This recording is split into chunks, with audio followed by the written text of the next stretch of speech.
¿Están todos de acuerdo con entenderse un poco en el día de hoy? ¿O tienen después alguna actividad importante que no sea en la tele, por supuesto? ¿Tenemos conmigo nomás? ¿Sí? ¿No? Ese quórum y esa hermosa respuesta a todos ustedes. Entonces voy a extender un poco la clase del día de hoy, probablemente terminemos tipo 7. Lo que voy a realizar, además que el primer taller tiene que ver justamente con los axiomas. Hay una actividad que está comprometida para el primer taller, que es un trabajo con los axiomas de la comunicación. No voy a hacer el taller sin pasarle los axiomas, ¿ok? Así que lo que vamos a trabajar hoy día es justamente axiomas, trastornos de la comunicación y dependiendo del tiempo que nos quede, porque tampoco la intención mía es alargarme hasta las 9 de la noche. Además que me voy a mi casa y yo me voy en scooter, me van a atropellar, voy a morir, sería terrible. Entonces, hay una actividad que sí vamos a realizar en grupo. Desde la próxima semana, sí, comienzan los talleres. Próxima semana, les paso el dato inmediatamente. 6:20, 6:30 más o menos que termina la cátedra, se queda el grupo A. ¿Ok? A partir de la próxima semana. Así que, ¿saben a qué grupo están cada uno? ¿Sí? Ya, perfecto. Entonces, quienes están en el grupo A, próxima semana nos quedamos acá después de la clase, subsiguiente grupo B y así hasta el infinito y más allá. Entonces,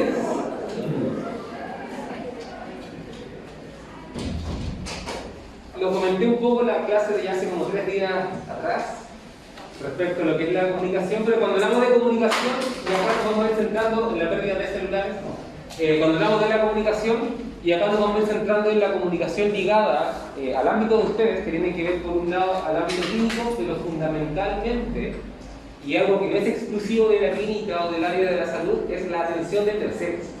¿Okay? Sobre todo la atención de terceros, y eso sí se los comenté, que llega a buscar ayuda. La gente que el día de mañana va a llegar hacia ustedes, va a llegar buscando básicamente ayuda. Es eso lo que hace la gente. ¿Okay? Nadie va al médico hace una hora porque está feliz y se siente pleno. No se lo pasa. ¿Okay? Entonces la comunicación en ese ámbito es siempre conceptualizar que el otro, el que tengo enfrente, es una persona que está padeciendo algo, lo que sea. ¿Okay? Pero requiere un apoyo. Entonces, habla de lo común, comunicar. Es decir, cuando hablamos de comunicar, estamos hablando de algo, un piso básico, un piso base, donde nos entendamos, donde podamos complementarnos. El entenderse no es sinónimo de escucharse. ¿Okay? De ahí viene la diferencia entre escuchar y oír. Yo te puedo prestar oído, no que te vaya a prestar mi oído, sino que te puedo escuchar, oír, pero eso no requiere necesariamente un entendimiento. ¿A cuántos de nosotros nos ha pasado más de una ocasión que estamos conversando con alguien, o en realidad estamos escuchando a alguien, pero estamos en otra, y después esa persona nos pregunta y uno como, no tengo idea qué me dice? A pesar de que estaba escuchando su voz, sentía que esa persona efectivamente algo me estaba transmitiendo, pero perdí el mensaje, porque estaba en otra. O estaba revisando el celular, o estaba escuchando música, o estaba simplemente en mi propia persona, ensimismado en mis pensamientos y en algún problema que estaba apartado de lo que me están tratando de comunicar. Ocurre. ¿Okay? Entonces, cuando hablamos de comunicación, hablamos de algo común. Entonces, cuando hablamos de una persona que se quiere comunicar con nosotros, y algo que hacemos todo el día y en todo momento, es decir, lo que yo les estoy transmitiendo a ustedes, o esta clase, esta cátedra en sí, es algo que los acompaña desde el día que nacieron. Ustedes nacen y lo primero que hacen es comunicarse. ¿En qué sentido? Se pueden llorar. Si no se pueden llorar, van a llorar igual. Es comunicación. La primera comunicación del ser humano es a través del llanto. Los padres empiezan a ser magíster, doctores en entender el llanto de sus hijos. Una mamá, un papá debiese, y generalmente es así, discriminar entre diferentes tipos de llanto. Y empezamos a entender que hay un llanto particular para el hambre, hay un llanto particular para el frío, hay un llanto particular en que cámbiame el pañal, hay un llanto particular en que básicamente lo que necesito es cobijo, protección o básicamente en este momento, amor. ¿Okay? Y uno empieza a discriminar. Y eso es comunicación. Después uno empieza a crecer, desarrollo cognitivo, y por lo tanto empieza con la etapa de los balbuceos. Y esa etapa es súper interesante, porque sigue siendo comunicación, pero comunicación, insisto, en algo común. ¿Qué es lo común en esa dinámica? que a ese niño, a esa niña, la única persona en este planeta que le van a entender y traducir son generalmente los padres. Entonces ese bebé, estoy hablando de un niño que tenga 6, 7 meses, etapa de los balbuceos, dice agú, y el agú es una palabra precisa que el papá, la mamá entienden y lo traducen y le entregan algo y justamente lo que ese infante quiere. Nadie más entiende lo que dice, solamente el papá, la mamá. O las personas que vivían en el mismo hogar, y a veces los hermanos también. Eso es algo común. ¿Por qué es común? Porque nadie más que forme parte de esa dinámica va a entender realmente qué es lo que quiere ese niño y esa niña. Y una persona externa lo escucha y ¿qué estás diciendo? No se entiende. Y de partida no tenemos por qué entenderlo. Pero el padre se entiende. ¿Ok? Entonces, eso es lo común en la comunicación. Pregunta. ¿Qué ven allí? Una persona cortando ovejas. Una persona cortando ovejas. ¿Qué significa esta imagen? Zombie. Ah, zombie, un zombie. Pero tampoco podría ser en todo caso, si uno ve lo que quiere ver. Ya, insomnio. Nada más, nada menos. Angustia. Angustia, eso ya. ¿Por qué angustia? ¿Quién me dijo angustia? ¿Por qué angustia? Por la posición de la ceja, diría yo, por los ojos bien abiertos, por la boca también abierta. Esto no es análisis de imágenes, acá yo no voy a hacer ningún proceso psicoterapéutico, ni siquiera sacar el rollo, que se metía de psicología para allá, no acá. No tiene que ver con esa imagen. Pero ya angustia, insomnio, como te está preocupado, preocupación. La mayoría de las interpretaciones van en esa línea. Aquí era la imagen. En general, el arte como tal es subjetivo. El arte apela a tu emocionalidad, a tu afectividad. Uno debiese así efectivamente interpretar de acuerdo a uno, no a la imagen. Esto no es objetivo. Aquí sí hay un par de ovejas arriba, pero no es objetivo, es una imagen, nada más que eso. Yo voy a interpretar de acuerdo a mi propia persona. ¿Por qué más de alguno de ustedes ve más o menos lo mismo? Porque vivimos en un mismo plano, en la misma sociedad, hemos sido criados más o menos de la misma manera, rango etario común entre ustedes, entonces es muy factible que se genere lo que se denomina intersubjetividad, que es donde nos podemos entender. ¿Okay? Si no existiese esa intersubjetividad, nadie entendería lo que yo digo, opino, cómo pienso, cómo reacciono, cómo me comporto y la persona que finalmente soy. Y es un poco de las diferencias culturales que también se generan. ¿Okay? En la intersubjetividad podemos compartir, pero sigue siendo subjetivo. Esta imagen es el dibujo de un adolescente con esquizofrenia, que lo que hacía era básicamente empezar a ser terapeuta a través del dibujo, porque tampoco hablaba mucho. ¿Qué es lo que veía antes de acostarse? Lo que veía. Y lo veía porque lo sentía animales caminando por su cuerpo. Eran eso. Él no sabía lo que eran ovejas. ¿Ovejas? ¿Okay? Ese fue su dibujo. Ahora dibuja muy bien el paciente así. ¿Okay? Y tenía que dormir siempre porque se asustaba con un vaso de agua. Y como más encima tenía TOC, entonces siempre se tenía que despertar como 3 veces a la noche, porque si se despertaba 3 veces a la noche podía eliminar a la oveja que caminaba sobre su cuerpo. Insisto, él no sabía que eran ovejas. No tenía insomnio, no sé si angustia, quizás sí, pero ese es el dibujo de una persona, insisto, un adolescente con esquizofrenia que a través del dibujo quiso expresar lo que sentía todas las noches antes de dormir. Entonces, ¿a qué va esta introducción? Tatúenselo en alguna parte de la piel. Es súper importante ponerse en el lugar de otro. Una base de la comunicación siempre va a ser la empatía. La empatía es básica, pero es súper compleja, chiquillos, chiquillas. Ser empático no es sencillo. De la boca para afuera, sí. Y yo se lo comenté por ahí también en la primera sesión. Hay frases, palabras cliché y fórmulas cliché, pero que no son necesariamente adoptadas. ¿Okay? Yo les doy por firmado que a ustedes les va a costar un montón ser empáticos con el otro, con el paciente. Cuesta, no es sencillo. ¿Okay? Porque van a estar cansados, porque probablemente no van a tener un buen día, porque quizás tienen problemas en la casa o problemas en la pega, o porque por tiempo la persona se está extendiendo en demasía. Es difícil ser empático. ¿Okay? Es súper complejo. Pero es un tema que tenemos que tenerlo casi centralizado a la base, por eso digo tanto en alguna parte, a la base de quiénes somos. Insisto, sobre todo si lo que ustedes van a realizar es un trabajo con el otro. Yo no voy a entrar realmente en la disciplina de ustedes. Ustedes están en tercer año y ya saben mucho más de su área que yo, y de la que probablemente voy a saber en mi vida, porque no es mi área. ¿Okay? Entonces yo no me voy a meter en la disciplina de ustedes. Yo sí me voy a meter en la parte comunicativa, que es transversal a cualquier disciplina, a cualquiera. En el trato con el otro, que es transversal a cualquier ser humano, ni siquiera disciplina.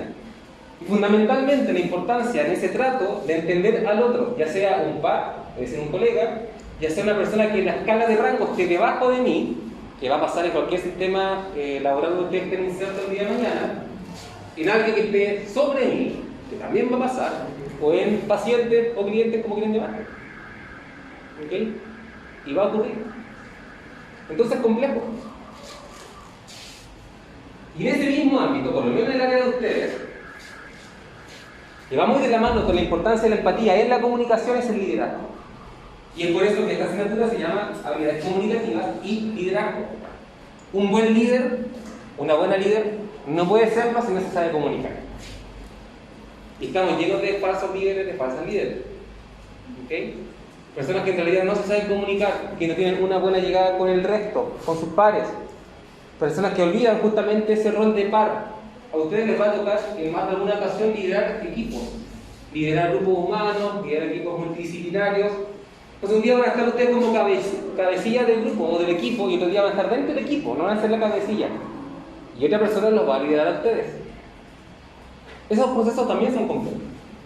Hay para personas que es súper sencillo formar parte de un equipo y tener que liderar porque es el área de mi mayor competencia o lo que sea, y al otro día dejarme liderar por una persona que tenga mayor competencia. Pero también hay personas que les cuesta. Hay personas que les gusta el poder y les cuesta soltar el poder, y les cuesta escuchar, les cuesta obedecer. Hay personas que creen que siempre tienen la razón y les cuesta asumir que el otro puede saber quizás tanto o más que yo. Si les pasa eso, les puedo dar mi tarjeta, atiendo los días 90. Si les pasa eso, ojo con ustedes mismos, porque les va a generar problemas. ¿Okay? Y probablemente ya les ha generado problemas a esas personas que les cuesta soltar, básicamente eso, te cuesta soltar.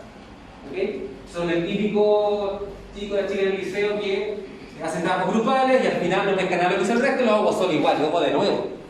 Porque no confío en el resto, y no tiene que ver con que sea desconfiado, sino con que le cuesta soltar. Ese mismo chico crece, entra a la universidad y le cuesta también en la universidad hacer trabajo en grupo. Insisto, no es una desconfianza plena en el resto, sino que me cuesta soltar, me cuesta ceder, control, poder. Y acá pasa algo similar. Y ahí me devuelvo al área de ustedes. Ustedes sí o sí, les guste o no, van a ser llamados en más de alguna instancia a tener que liderar. Sí o sí. Entonces la pregunta que se hace acá, se la hago a ustedes. Todos pueden ser líderes. ¿Ah? Yo creo que sí. ¿Sí? ¿Por qué sí?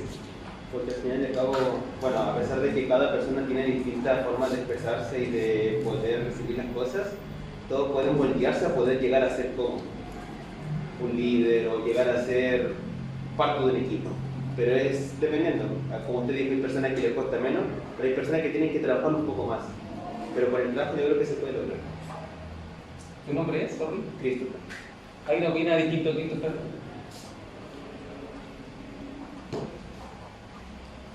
No se peleen así, ¿no? ¿Sabe que se peleen con una opinión distinta a Christopher? ¿Qué queda con Christopher entonces? Sí, efectivamente todos pueden, y en el área de ustedes, insisto, deben liderar. Hay personas, como bien dijo Christopher, efectivamente, que les va a costar más. Y uno se debiese autoconocer. Hay personas que son más tímidas, más que te rebulla. El típico compañero o compañera que está esperando que el de al lado hable. Así como, profe, cámbiame, sí, dile esto. Y no aún habla, porque está esperando que el de al lado lo haga todo. Les cuesta. Y está bien, es sano, es natural. No tenemos por qué ser todos iguales. Hay personas que efectivamente son más introspectivas, son más tímidas, y no hay ningún problema con eso. Pero se tienen que transformar para la pega. Ese es el tema. ¿Okay? Entonces en tu vida personal puedes ser una persona tímida, Y insisto, no hay ningún problema, ninguno. Al contrario, puede incluso ser bueno.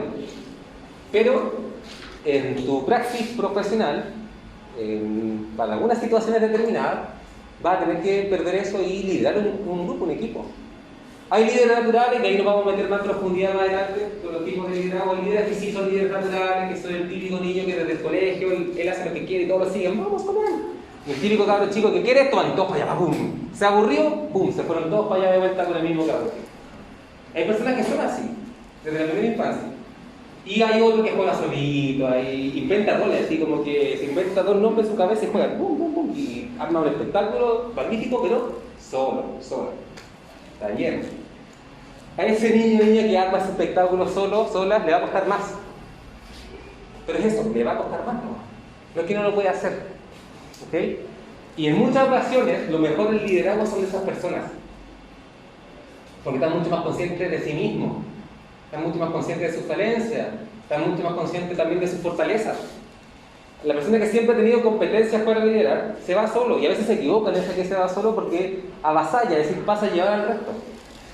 En cambio, esta persona que le cuesta, en este mismo rol de la empatía que le acabo de comentar, es empático con el resto, mucho más empático porque se siente mucho más parte de ese resto. Entonces, a veces, y ocurre no pocas veces, suelen ser mejores líderes, porque están más conectados con el otro. ¿Ok? Entonces, obviamente, si en la comunicación es sumamente importante ser empático con quien tenemos enfrente, tratar de situarnos en el lugar de esa persona y entender por qué esa persona está hablando con nosotros, que en el ámbito de ustedes es porque necesita algo. ¿Okay? Pasa exactamente lo mismo en un equipo. Si es que yo tengo que liderar, tengo que ser empático con el equipo, porque además el día de mañana la torta se me va a dar vuelta y yo voy a estar en el equipo y va a ser otra persona la que me va a liderar. Y si a esa persona la traté mal, lo más probable es que me trate mal de vuelta. Y ahí se generan una inmensidad de problemas laborales hermosos también.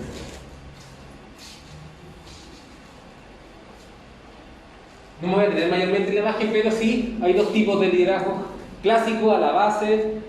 San Google, busquen dos tipos de liderazgo. Lo que creo que te van a aparecer son cosas así, y tiene que ver, claro, con uno que te dice, hace esto y te indica el camino, porque en muchas circunstancias la persona encargada de liderar es la persona que más sabe de una temática particular. Y como más sabe, tiene mucho más claro el camino. El líder es una persona que te tiene que mostrar el camino. Eso es un líder. ¿Sí? Una persona que lidera es una persona no necesariamente más competente, pero sí más clara. Sabe a dónde tienen que dirigirse y cómo deben hacerlo para llegar a la meta. El líder es una persona que te impulsa hacia una meta determinada. Pero hay un tipo de liderazgo que te indica, que te manda, que es muy fácil que este tipo de liderazgo termine siendo una jefatura. No se implica, no forma parte del colectivo, incluso ni siquiera lo ve como un colectivo, no se ve como parte de, se ve afuera, incluso muchas veces sobre ese colectivo. Entonces le indica a dónde tienen que dirigirse. Probablemente van a llegar a la meta, sí. Probablemente van a llegar hacia donde tienen que llegar, sí. Pero el desgaste de estos tres muchachos va a ser mucho más amplio. ¿Ok? Y se pueden quemar. Y ahí viene algo que lo vamos a ver en este semestre, pero como que el segundo semestre que tiene que ver con el burnout. ¿Ustedes saben cuáles son las dos áreas con mayor síndrome de burnout? ¿Síndrome de burnout? ¿Lo han escuchado? ¿Sí? ¿Cuáles son las dos áreas con más síndrome de burnout? El área de la salud y los profesores. Sí. ¿Cuál es ese síndrome? Yo lo desconozco. El síndrome de burnout, exactamente. Es que estamos en Chile, nos encanta utilizar palabras gringas, pero síndrome de quemado. Pero suena horrible quemado, así que es burnout. Oh, no. ¿Burno? ¿Está bien? ¿No? No sin la O. Oh, no sabemos que es burnout. Bueno, eso. El manso, el árbol con burnout. Sí, el síndrome de quemado es el trabajo. ¿Ok?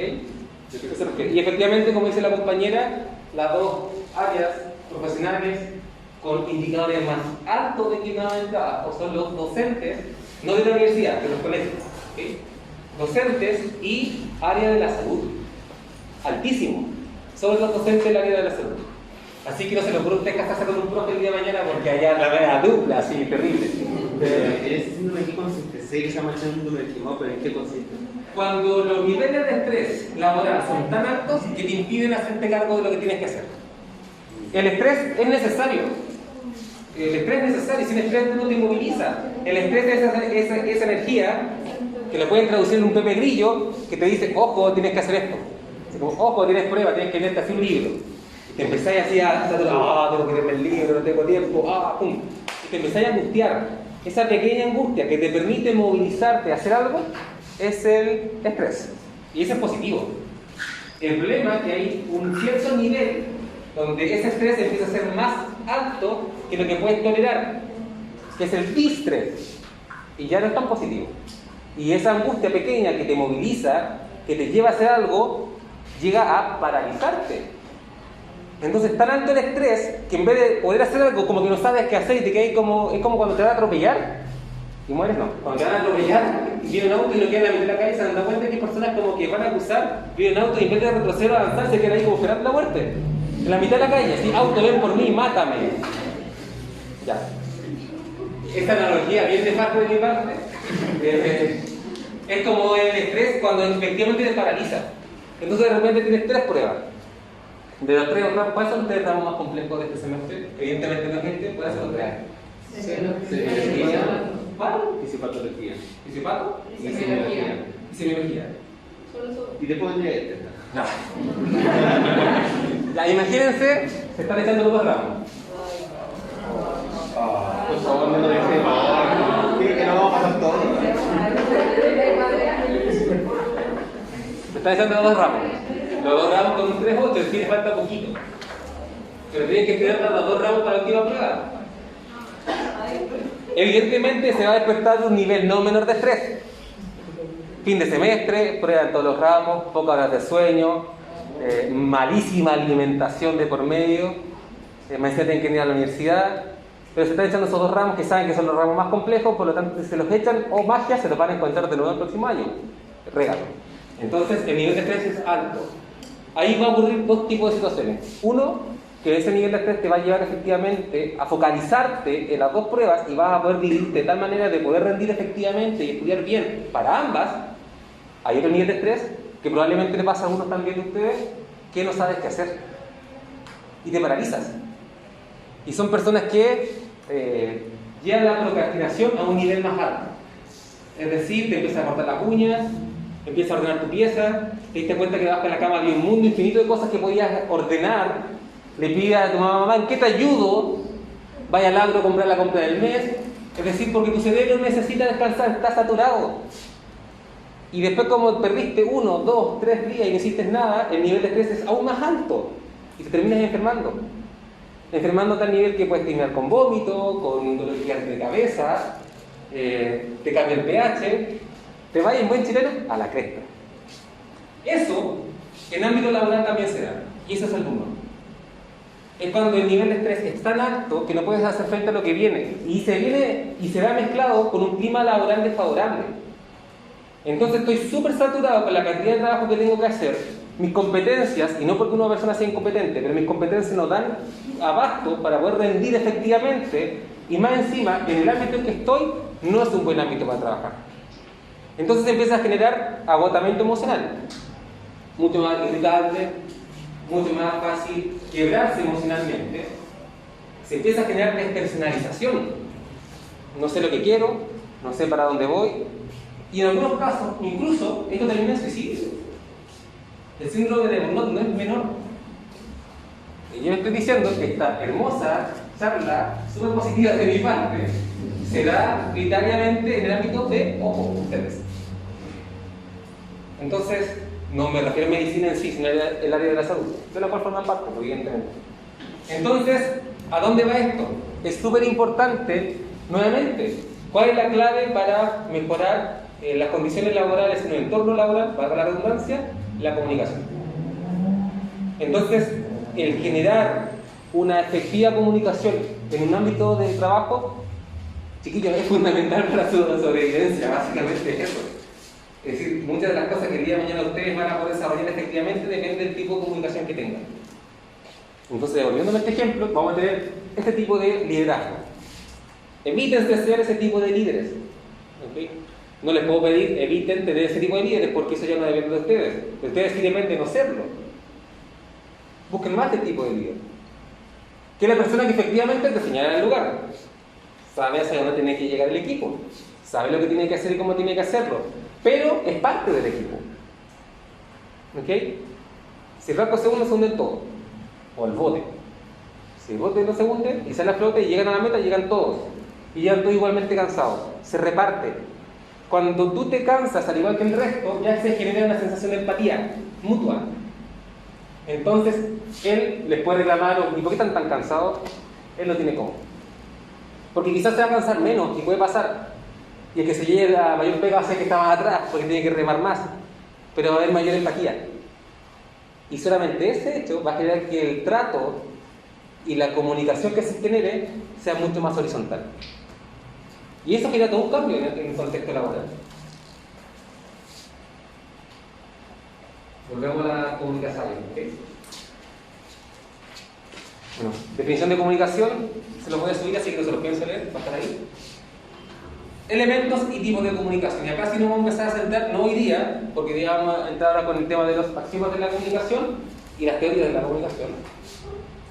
Hay tres tipos, bueno, insisto, San Google puede buscar tipos de comunicación y te van a aparecer gigantes, millones, muchos tipos de comunicación, pero se organizan prácticamente en estas tres. Interpersonal, la interacción entre grupos, que es, por ejemplo, la que pueden tener ustedes, entre ustedes. ¿Okay? Masiva, que tiene que ver con lo que nosotros recepcionamos. La comunicación masiva tiene que ver con la recepción. Cuando ves las noticias, por ejemplo. Cuando lees el diario, ya sea en internet, en físico. ¿Okay? Cuando, no sé, te escucháis un podcast. Eso es comunicación masiva. Porque no está hecha para ti en particular. Está hecha para personas con intereses o gustos similares. Entonces, no que piensen en ti, piensen en personas o en un grupo masivo de personas similares a ti. Y la organizacional, que tiene que ver con la comunicación que se genera, por ejemplo, en una empresa, en una institución, en un hospital, en una clínica, que va de la mano justamente con el clima laboral. ¿Okay? Y acá hay otra que no aparece porque estas son tipos de comunicación exteriores. Hay una que es la más importante probablemente, que es la comunicación intrapersonal, que es básicamente hablar con la almohada. La comunicación intrapersonal es el autoanálisis permanente que se tiene que hacer uno consigo mismo. Y ahí nuevamente entramos en dos problemas. Hay personas que son súper autocastigadoras. Entonces esa comunicación intrapersonal permanentemente es de no eres competente, no eres mejor que el resto, no vale la pena, no te la vas a poder, el resto es mejor que tú siempre fallas, vas a fracasar. Existe y probablemente a más de alguno de ustedes le pase. Y en carreras competitivas como esta es más complejo. Porque la comparación en algunos casos, insisto, y acá yo generalizo, pero en algunos casos es mucho más fuerte. Entonces esa comunicación intrapersonal de que no soy competente, no soy capaz, que el resto es más inteligente que yo, no sé qué hago en la carrera, yo no me la puedo, te puede llevar al fracaso. Y ni siquiera vaya a llegar a este tipo de comunicación. Entonces, si tu comunicación intrapersonal no es buena, difícilmente va a ser la interpersonal. ¿Por qué? Porque va a estar siempre en la defensiva. Va a estar siempre en la defensiva. En cambio, si tú tienes una comunicación intrapersonal donde tienes una mayor valoración por ti mismo, reconoces tus debilidades y tu fortaleza, sabes cuando me dice la parte, cómo mejorarlo, por lo menos tratar de hacer una idea, va a ser mucho más sana este otro tipo de comunicación. ¿Okay? Ahora, ¿cómo se mejora la comunicación interpersonal? Volviendo a hacer, no. La interpersonal generalmente, si es que alguno de ustedes es muy culpógena consigo misma, sí, ahí sí contrata. Porque hay algo que te está gatillando esa culpa permanente, ese miedo al éxito o ese fracaso, esa anticipación negativa. Es compleja. No insisto, y acá dejo el chiste de lado, si es que a alguno efectivamente le pase eso, yo les recomiendo de verdad que comience un proceso personal, no es menor, de verdad. Ahora, caso contrario, en el extremo contrario, como todos los extremos son malos, aquellos que creen que siempre todo lo hacen perfecto también están mal. Así que si alguno de ustedes cree que todo va a ser perfecto, que nunca falla, que nunca va a fallar, que es lo mejor del mundo, que nadie va a llegar a su nivel, también está mal. ¿Ok? Porque también te va a generar una mala comunicación interpersonal. ¿Cómo te vas a comunicar bien si siempre vas a mirar para abajo al espejo? No va a haber una buena comunicación interpersonal. ¿Cómo te vas a comunicar bien si siempre vas a creer que todos están sobre ti? Por eso los dos extremos son malos. ¿Okay? Y los elementos de la comunicación, que es lo que vamos a comenzar a ver si ahora a continuación, tienen que ver con los aspectos básicos, tangenciales en la comunicación, que tienen que ver básicamente con la teoría de la comunicación. ¿Ok? Eso vamos a ver.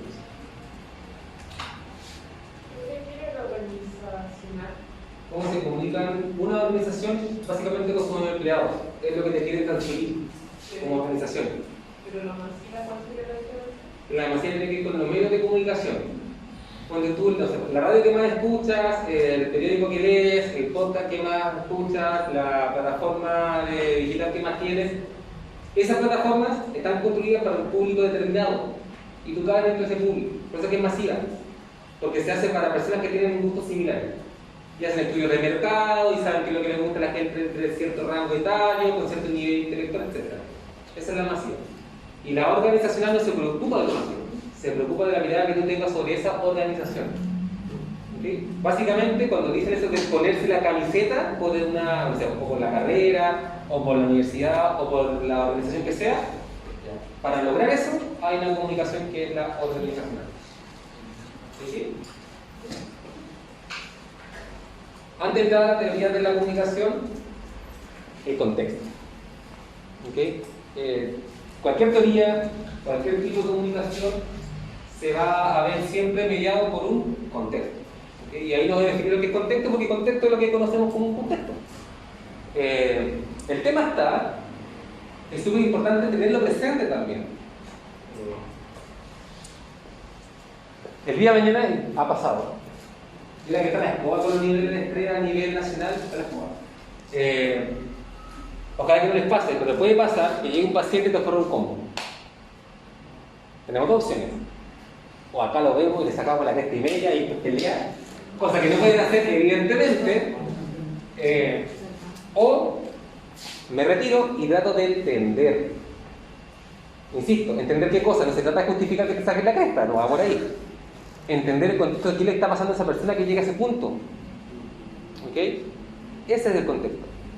Entender por qué hay una persona que tiene tal nivel de frustración, porque básicamente es eso, que llega ante ti cuando supuestamente va hacia ti por ayuda y te termina agrediendo. ¿Qué pasa ahí? Eso es entender el contexto. Insisto, no es justificar a la persona que te está agrediendo, sino entender qué es lo que movilizó a esa persona para tener esa reacción determinada. Eso es importante. Porque muchas veces el error está en no atender el contexto. Yo puedo ver a una persona bajando acá la escalera llorando. Y quizás yo, así como la imagen, porque uno contamina, es decir, en el sentido de uno, todo lo que ve y lo que hace le imprime mucho de uno mismo. Entonces, si yo quizás veo a esa persona llorando en la esquina y simplemente paso de lejos, como buena persona copuchenta, voy a preguntarle a quién está al lado, ¿y qué le pasó? Y la persona al lado quizás no tiene idea. Me voy a hacer la idea que a la persona le pasó algo fatal.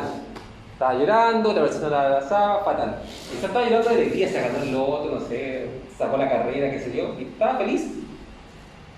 Contexto. El problema es que muchas veces no nos detenemos en revisar cuál es el contexto de lo que está sucediendo. ¿Ok? Importante. Siempre hay que analizar el contexto de las cosas que suceden.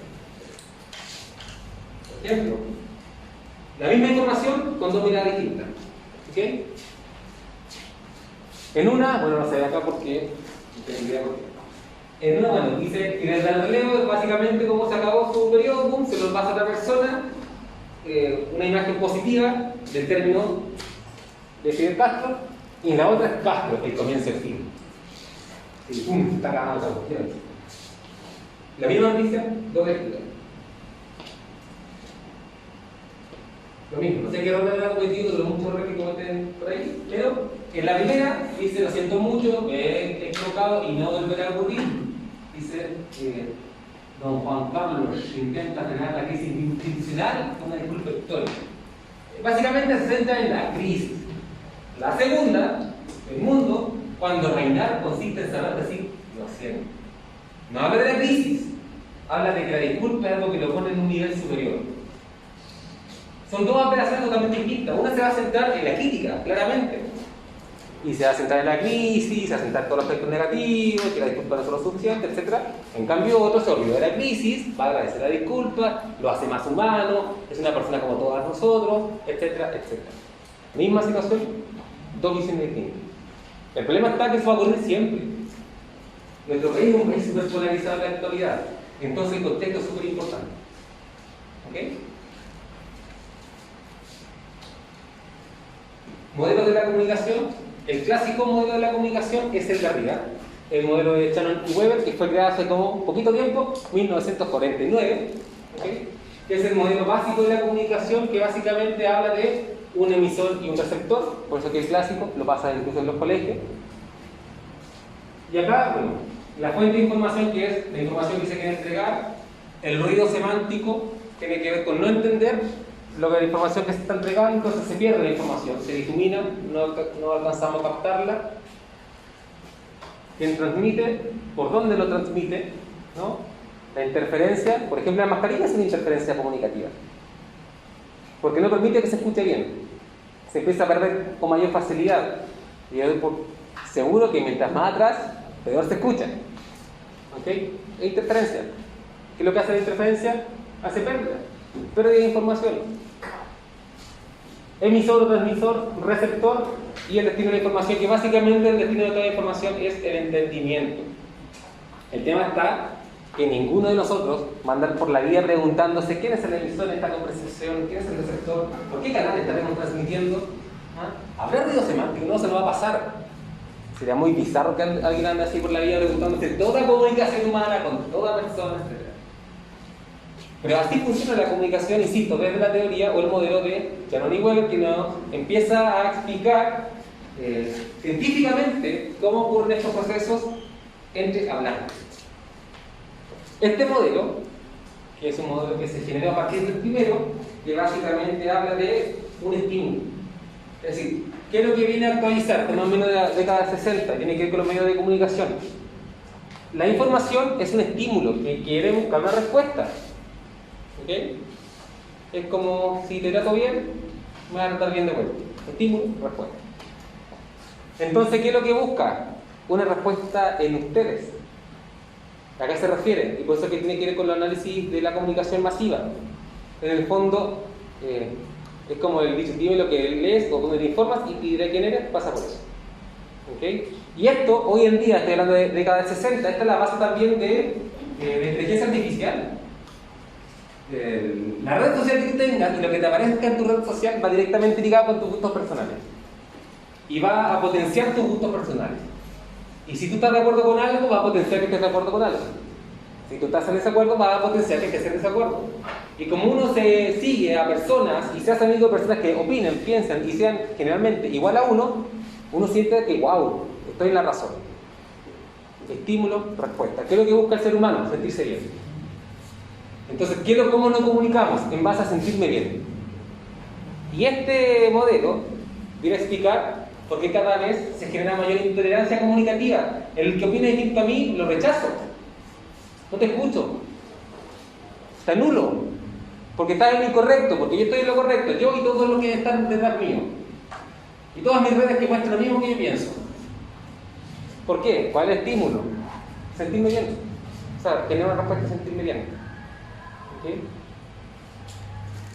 Último modelo.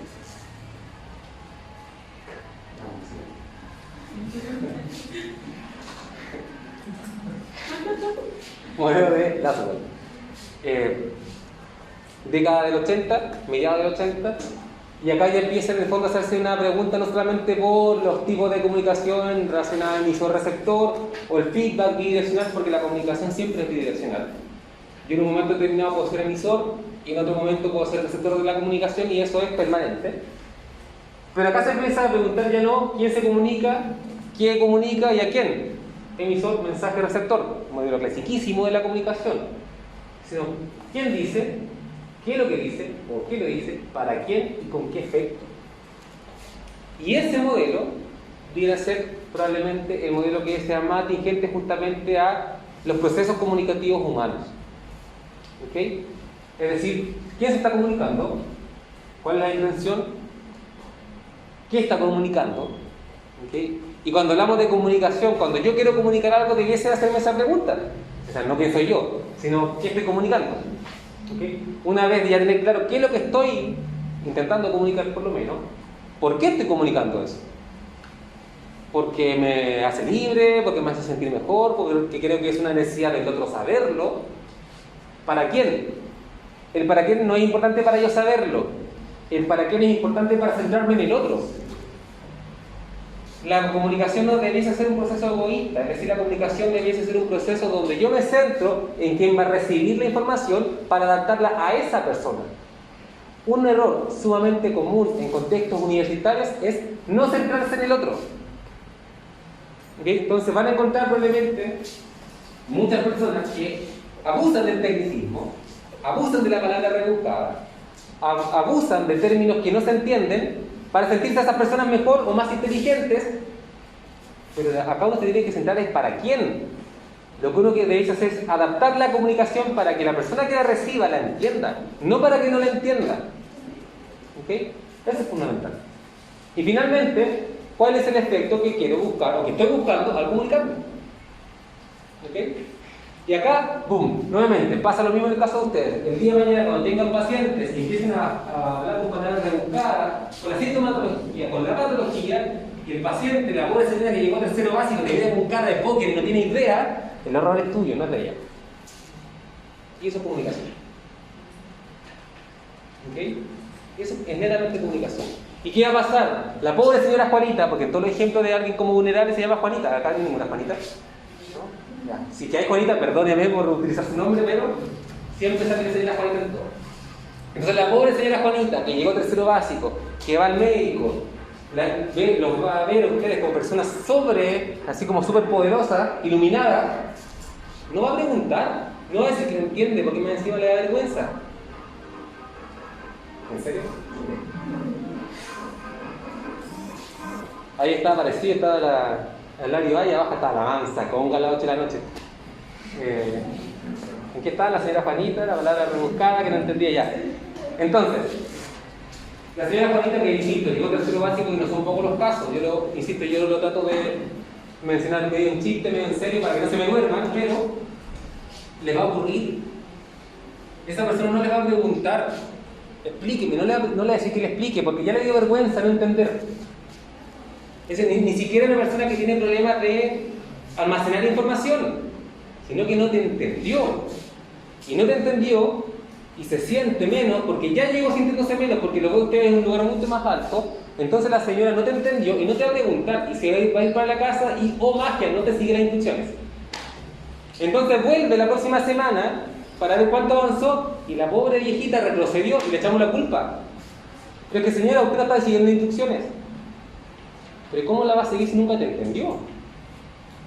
Y tampoco te diste cuenta, porque no estuviste presente en la corporalidad y las manifestaciones de la persona. Entonces ni siquiera tú te diste cuenta que no te entendió. Y la pobre señora ya la segunda vez que se va sintiendo peor más encima físicamente y que la hace sentir culpable, no va a ir a la tercera. La señora Juanita murió, no. La señora Juanita fue a ver otro médico. ¿Ok? Comunicación. Entonces, ¿quién es el responsable? Ustedes, no el paciente. Eso también se aplica, por ejemplo, en mi ámbito. Yo no puedo pretender en la clínica que el paciente se ponga a mi altura.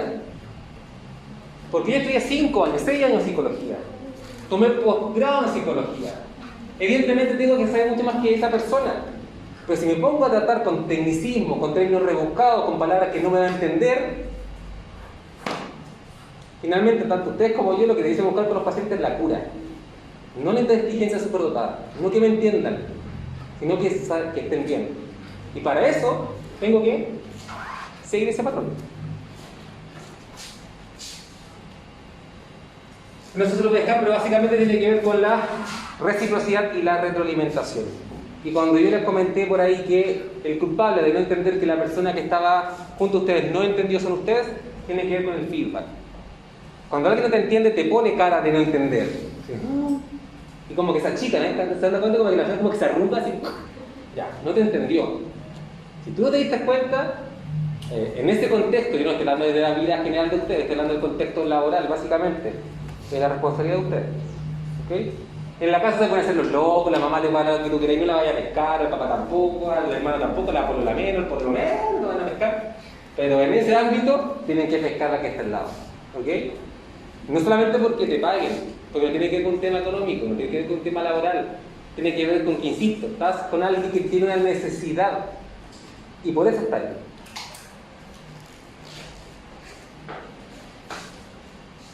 Con ese libro, y sé que se lo van a comprar todos ustedes, no, pero bueno, ese libro, nadie lo va a pescar, a ustedes, no importa. Y ahora sí, nos vamos directamente a los axiomas de la comunicación. Los axiomas de la comunicación son verdades innegables respecto a los procesos comunicativos. No voy a hacer mucho en eso, lo dice ahí también, va a quedar dentro de la presentación. Ustedes con teorías, las cuales requieren una demostración, es decir, lo que les voy a empezar a mostrar está así efectivamente en ese libro que te acabo de mencionar, que tiene que ver justamente con la comunicación humana, y en ese libro, más o menos en la década del 70 hasta el 80, empezó el 72, se realizaron múltiples estudios justamente de cómo se genera la comunicación entre seres humanos. ¿Okay? Y en esos estudios y en esos análisis se empezaron a verificar que hay ciertos patrones comunes que son irrefutables, independiente de la cultura en la que está inserto, independiente de tus intereses personales, independiente del tipo de educación, del nivel socioeconómico, del nivel cultural, etcétera, etcétera. Y eso es lo que vamos a revisar a continuación. Esto yo me lo adelanté previamente, que tiene que ver con la imagen esa del chico que dibujó lo que le pasaba, que tenía esquizofrenia, que básicamente entender siempre esto. Todos pueden ser tigres, no, o sea, leones. No tiene que ver con eso. Tiene que ver con que es súper importante tener presente que todo lo que ustedes ven, chiquillos, depende de ustedes. Todo lo que ustedes hacen tiene que ver con ustedes, no con el otro. ¿Ok? Entonces, y ahí vuelvo y voy a salir varias veces por este mismo discurso. El tema de la empatía, el tema de la empatía, que es colocarse en el lugar del otro, es fundamental. Caso contrario, y se lo doy firmado, más de alguna va a fracasar el día de mañana. No porque no tenga las competencias, no porque no tenga dedos para el piano, sino porque no tuvo la capacidad, porque se desarrolla una capacidad de centrarse en el otro. ¿Ok? Entonces, los axiomas de la comunicación según Paul Watzlawick. Primero, es imposible no comunicar. Lo comenté también hace 2 semanas, 3 semanas. No se puede no comunicar. ¿Ok? Como por ahí dice, aún queriendo no comunicarse, ya estás comunicando algo. Cuando tú le preguntas a alguien qué te pasa, esa persona te dice que nada, tú sabes que es un mundo gigante de cosas que no te van a decir, pero que sí existen. Es comunicación. ¿Okay? Lo que hacían muchos los niños, la ley del hielo. Oh, no te pesco, te ignoro, no existe para mí. Comunicación. Puede ser una comunicación nefasta, sí, pero sigue siendo comunicación. ¿Okay? El no pescar a alguien que está cerca tuyo, estoy diciéndole algo. Y el ir en la micro y no hablar con la persona que tiene al lado. Hay gente que lo que hace, por ejemplo, en algunos lugares yo lo he visto en todo caso. Ya no tanto porque hay tantas actividades presenciales, pero cuando había muchas actividades presenciales y había charlas, y siempre una persona como que va solo, no conoce a nadie, y siempre en la charla había como un momento que era el típico momento del coffee, que tú hacías de ir a un café y se iban a comer algo, y esa persona que no conoce a nadie, como estaba sola, saca el celular, así como que le están llamando, ¿no? Nadie lo llamó, así fue como para no hablar con nadie, para hacer el ridículo. Y se va con el celular y como si estuviese hablando y la cuestión apagada, así nunca habló con nadie. Comunicación. Algo se está comunicando. Cuando ustedes se sientan, dependiendo de la inclinación del cuerpo, ya estás comunicando algo. Si la persona te agrada, evidentemente te vas a inclinar hacia su lugar. Si la persona te desagrada, te va a hacer como un oso corporal. Y no es una cuestión así manifiesta, no estás todo chueco ahí quebrado entero, no. Pero es una pequeña y leve inclinación. ¿Ok? Si yo me pusiese a evaluar sus pequeñas y leves inclinaciones que he tenido en la clase de hoy, pudiese rápidamente decir con quién tiene más afinidad o no, dependiendo con quién tengan a su lado. Pueden ser las dos personas mitades de ustedes, pero yo puedo saber con quién tiene mayor afinidad. netamente por inclinación corporal. Tienen que decirme, profe, me cae mejor ella que ella. Ah, no, no es necesario. ¿Ok? El lenguaje corporal.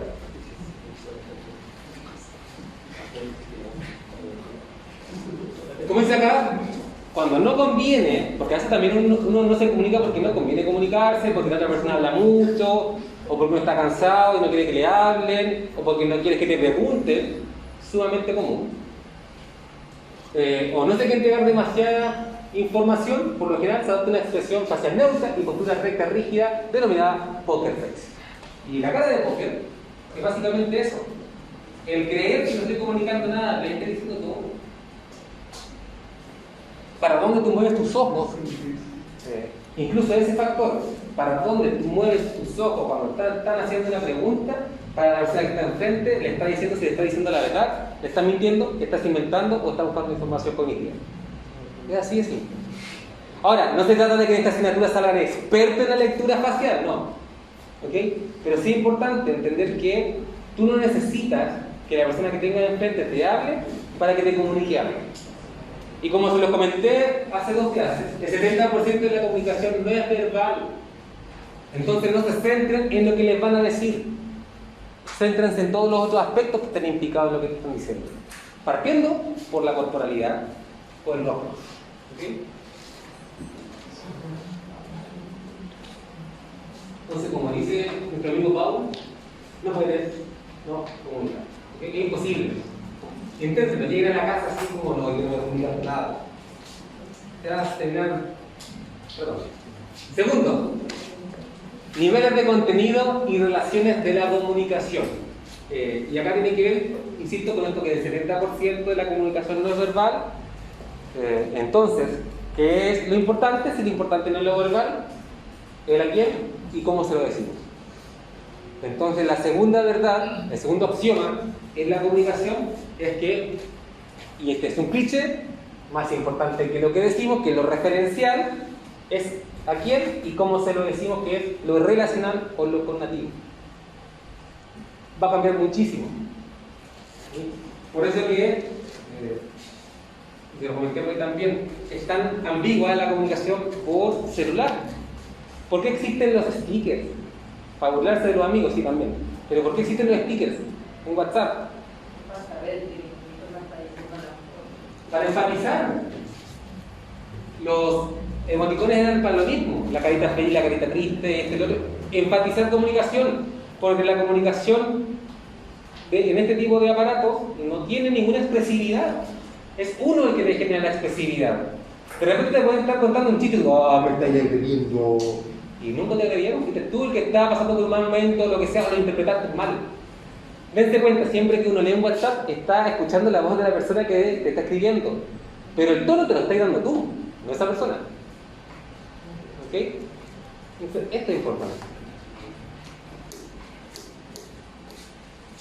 Entonces, cuando hablamos de los niveles del contenido y las relaciones, es básicamente que el segundo axioma, la segunda verdad es que puede haber muchísimo contenido, pero si uno no tiene clara la relación con la persona con la cual nos estamos dirigiendo, y por tanto de la forma en que se lo estamos diciendo, el contenido se puede ir a cualquier parte. ¿Okay? Entonces, si tú tienes un paciente el día de mañana y tienes súper claro el contenido, incluso de la forma en que tienes que entregarle la información, pero no te estás dando cuenta que a la persona le dijiste que tenía un caso terminado y la persona no te está escuchando y no te va a pescar porque se fue, está en otra, ¿de qué te sirve? Y pasa. ¿Ok? Pasa. El año pasado fue. Y de repente me quedó los tiempos y el espacio antes de la pandemia. Vivía antes de la pandemia y antes de la pandemia. Creo que fue el año pasado. Había casos justamente de una señora que había recibido la información de que su hijo de 2 años tenía metástasis general, pésimo, todo mal. Y el médico tratante se centró en darle la información de qué es lo que era y trató de ser súper cercano de qué es lo que era, qué es lo que pasaba, qué es lo que podía hacer, etcétera, etcétera. Pero la señora no lo escuchó. Y claro, si te están dando una información así de compleja, así de antinatura, porque no es natural que los padres tengan que pedir los hijos. Al revés sí. Nosotros sabemos que en algún momento nuestros viejos van a partir, parte de la ley natural. Pero nadie anda teniendo hijos para sepultarlo. No es natural, no tiene nombre. Traten de buscar el nombre, no existe un nombre para eso. Entonces, ¿cómo le podemos pedir a esa señora que en ese momento me preste atención? Si en la escala del estrés, en el DSM, lo más alto es justamente la pérdida de un hijo. La persona se bloqueó, se fue. Y lo esperable en ese momento, entregando esa información, es justamente que ocurra aquello. Yo no espero que una persona que yo entrego ese tipo de información, que bueno, dígame todo lo que tengo que hacer. No, se bloquea. Entonces es súper importante, ¿okay? Y centrando, insisto, en lo que le está pasando a la persona que tenemos al lado. Por eso que la segunda, determina la primera, no al revés.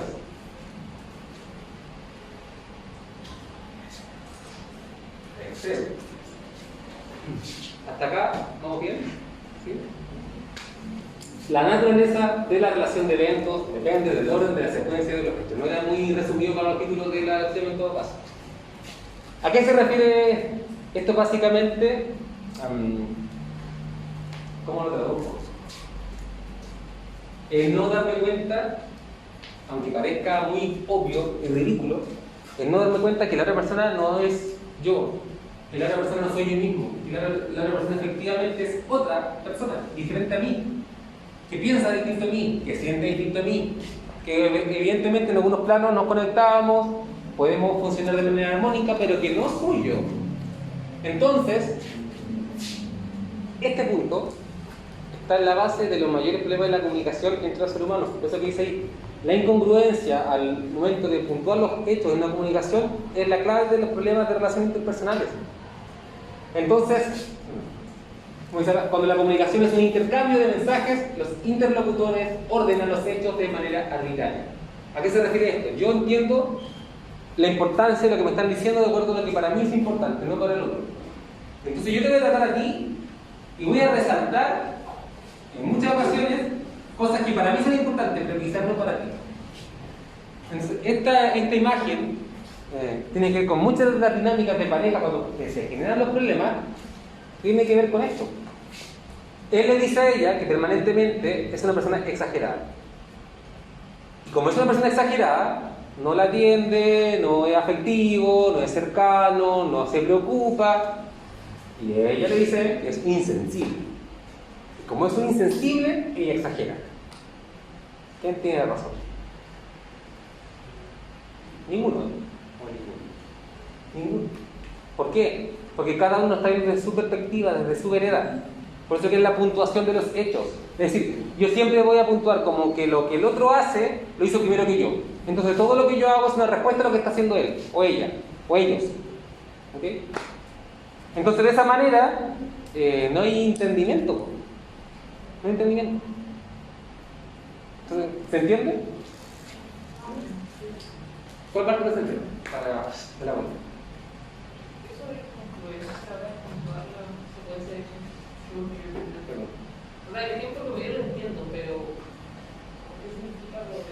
Porque no es congruente en la comunicación, ¿a eso te refieres?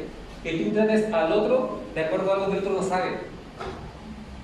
Es decir, yo te puedo tratar a ti, no sé, de exagerada, pero si nunca te lo hago ver, ¿cómo te puedo pedir a ti que me trates bien? Entonces, en las dinámicas relacionales generalmente ocurre eso. Yo trato al otro de acuerdo a lo que a mí me parece del otro, pero no se lo comunico, no le digo. ¿A qué se refiere con lo que a mí me parece del otro? Yo creo que tú exageras. Y porque tú exageras, le trato de bajar el perfil, le bajo el perfil, entonces tú me vas a terminar reclamando que no te doy la importancia que mereces. Pero es porque yo encuentro que tú exageras, pero no te lo digo. ¿Y cómo se lo puedo hacer saber? Diciéndose. Conversando. Hablando. Pienso que tú exageras por esto. Siento que permanentemente exageras. Y como exageras, yo no te pesco. Y a veces ocurre así de literal. Entonces, claro, la otra persona probablemente se defiende en ese momento determinado. Pero en el fondo tú ya le estás diciendo que tu acción es producto de la acción de esa persona. Que no implica que esté en lo correcto, ojo. Sino lo único que está implicando es hacerle ver por qué tú actúas de la forma que actúas. La acción es parte de la comunicación. Entonces, en ese ejemplo, no se lo están diciendo mutuamente, no. Lo están pensando. Por eso. Entonces se quiebra. Y insisto, la mayor cantidad de problemas en la comunicación, en las dinámicas, cuando hablo de dinámica de pareja solo, no estoy hablando de parejas afectivas necesariamente. Puede ser mamá, hijo, amigos, pareja, evidentemente, lo que ustedes quieran, pero dinámicas. Es eso. El no decirle al otro por qué actúa de la manera que actúa. ¿Okay? Y a eso se refiere con el tema de la incongruencia en la comunicación. Yo sigo nomás, sigo tratando a la otra persona y generalmente ese trato tiene que ver con algo que siento que estoy recibiendo y por eso que la trato así. En la que se puede ser para que están así.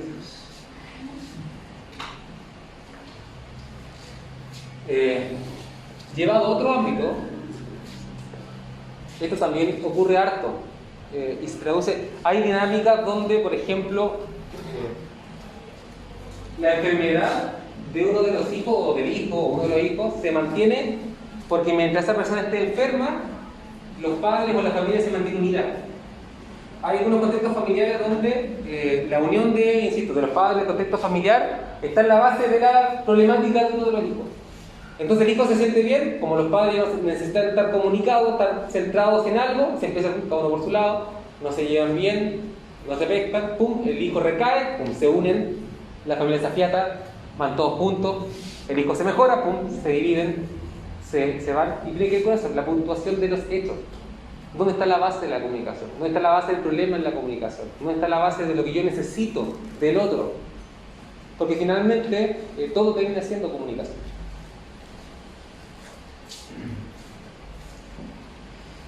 Cuarta opción: comunicación digital y comunicación análoga. Toda... ¿No te cambias de lado mejor? Está así hace rato. Sí, ¿No? No. Toda la comunicación humana tiene un significante y un significado que básicamente tiene que ver con lo digital y lo análogo. ¿A qué va digital y análogo? Básicamente a lo explícito y lo implícito. Por ejemplo, el significante es la palabra mesa, el significado es la referencia que uno haga de esa palabra. ¿Okay? ¿Estas qué es lo que son? Mesilla.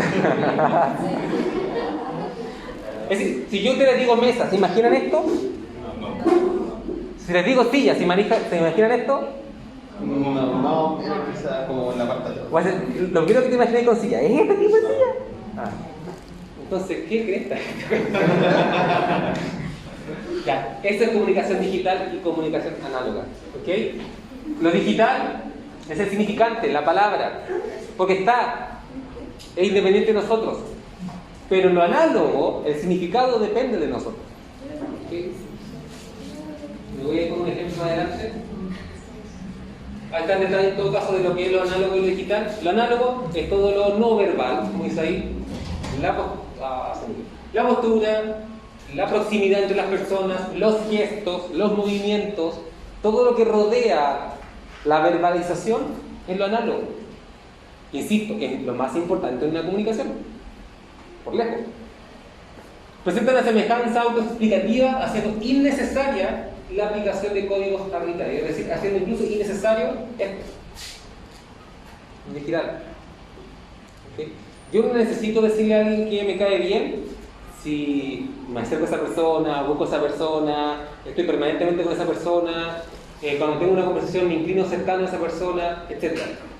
Es decir, todos los actos son una referencia tácita de esto.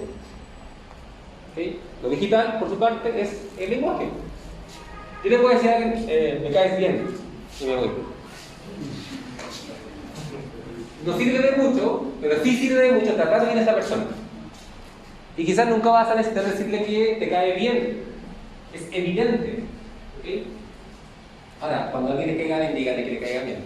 Por más que sea evidente, dígale. Pero no es necesario, es igual que en el segundo axioma. Este es más importante que este. Y el análogo, explica lo digital. No al revés. ¿Okay? Es como, te amo mucho. El decirle a alguien que amas a esa persona, si no se lo demuestras, se lo van a cobrar toda la vida. Entonces, las palabras, como dicen por ahí, se las lleva el viento. Bueno, esto es lo importante. ¿Okay? Ejemplo. Bueno, acá atrás. No me acuerdo de lo que es Chen, pero sí Luzmensch. ¿Alguien sabe lo que significa esto? Es una palabra alemana que no tiene traducción, por eso que la puse. Es decir, esa es la palabra, ¿no? Se define, se explicita en eso o en eso. En realidad, tampoco me voy a decir mucho, pero básicamente es como estar en las nubes. El fenómeno de estar en las nubes todo el día es el luz. Pero si yo les digo la palabra, a nada, a nadie. ¿Cómo se imaginan? ¿Cómo son los cerros, chiquillos?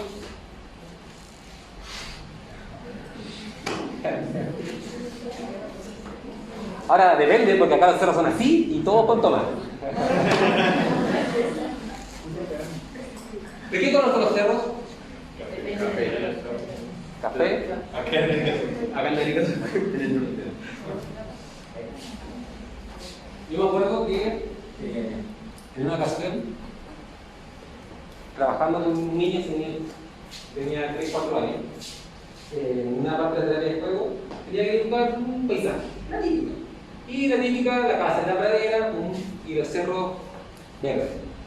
Y estaba con, no era su hermano, era su hermanastro, que bueno, tenían dinámico el tema, pero el problema era que el niño venía justamente de Punta Arenas, Arica, cállate ahora. De Punta Arenas, Arica, se lo trajo el papá divorciado, se lo trajo, formó una nueva familia acá, tenía una hija acá también, de una edad muy similar, algo pasó ahí. Y el tema está en que claramente el niño quería tener contacto con la niña, y bueno, en esa dinámica, lo primero que pasó es que la niña, no sabes dibujar porque los cerros son café, no son verdes, maldito cerro. No, eso es lo que quería.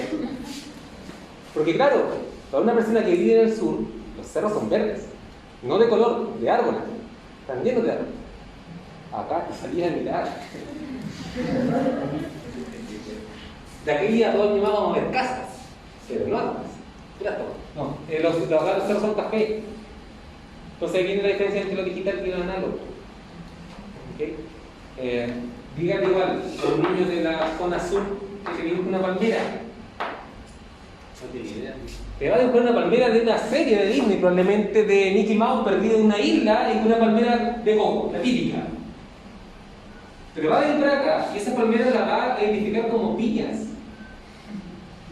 Vean la palmera de acá, imagínense que son piñas gigantes. Para un niño, sí, pero no para usted, que usted me diga, no, son como las piñas. ¿Sí? Las palmeras parecen piñas gigantes. Entonces, claro, ¿por qué? Porque finalmente el significado no te lo da la palabra, el significado te lo da tu experiencia. ¿Ok? Entonces, a ver. Ocurre una niña que fue abusada sexualmente y que le cuesta ir al ginecólogo. ¿Se entiende? ¿Cuál es el significado de que un hombre te vea sin ropa? Si fuiste abusada sexualmente. Eso es un abuso o algo así. Complejo. Entonces, el significado te lo da la experiencia. No la experiencia así de ir avanzando en la carrera. La experiencia en la vida, lo que te haya pasado.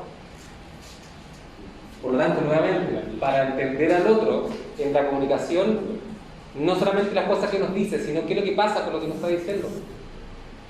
Para una persona que tiene problemas para quedar embarazada y logra quedar embarazada y pierde a su hijo en el embarazo, terrible.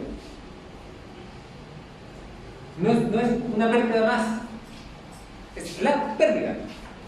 Porque quizás tuvo un tratamiento, nunca voy a quedar embarazada, esa persona ve que todas sus amigas quedan embarazadas, va al centro y ve a todo el mundo embarazado, porque se da esa cuestión más encima, cuando más necesitas algo, más lo ves.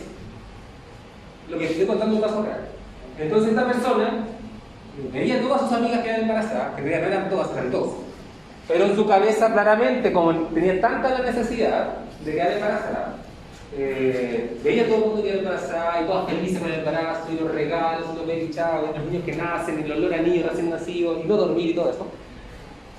Y salía al centro, había puras mujeres embarazadas, pero ella no podía quedar embarazada. Después de 2 años de tratamiento, queda embarazada. Al segundo mes, pierde el hijo. Y lo que más le dolió, porque el médico en su momento le dijo, pero no importa, en 2 meses más puedes volver a quedar embarazada. Para ella no importa, para ella se le acabó la vida, y así lo sentía. Pero como yo bueno, entiendo, quizás para el médico es un tema tan normal, porque efectivamente las pérdidas son normales, le bajó el perfil, y quizás creyó incluso que bajándole el perfil le hacía un bien. Ojo ahí, cuando creamos que bajándole el perfil a algo le hacemos un bien al otro, porque nos centramos nosotros, quizás en la incomodidad del momento, quizás en salir del paso, quizás que no sé qué decir, quizás que creo que es lo mejor, pero no me estoy centrando en esa persona. Entonces yo no necesito ser experto en psicología para darme cuenta que si la otra persona que está ahí, la que costaba muchísimo que era embarazada, lleva un tratamiento de 2 años, y previamente esa persona ya le había comentado al médico que veía a todas sus amigas que embarazadas, que estaba súper frustrada, que cuando quedó embarazada y se hizo la primera eco, escuchó el corazón, fue lo máximo de su vida, perderlo es una catástrofe. Entonces a veces el ser honesto y reflejarle, evidenciarle que chuta, sabes que sí, entiendo que esto es una catástrofe para ti, lo entiendo. Si quieres podemos dejar el proceso por un par de meses, si quieres no lo retomas, convérsalo con tu pareja, decídalo ustedes y yo estoy para lo que ustedes quieran. Es muy distinto que decirle no te preocupes, en 2 meses más puedes volver a quedar embarazada. Es otra historia. ¿Okay? ¿De qué depende? Eso, de que tanto yo logro conectarme con el significado para el otro, no para mí.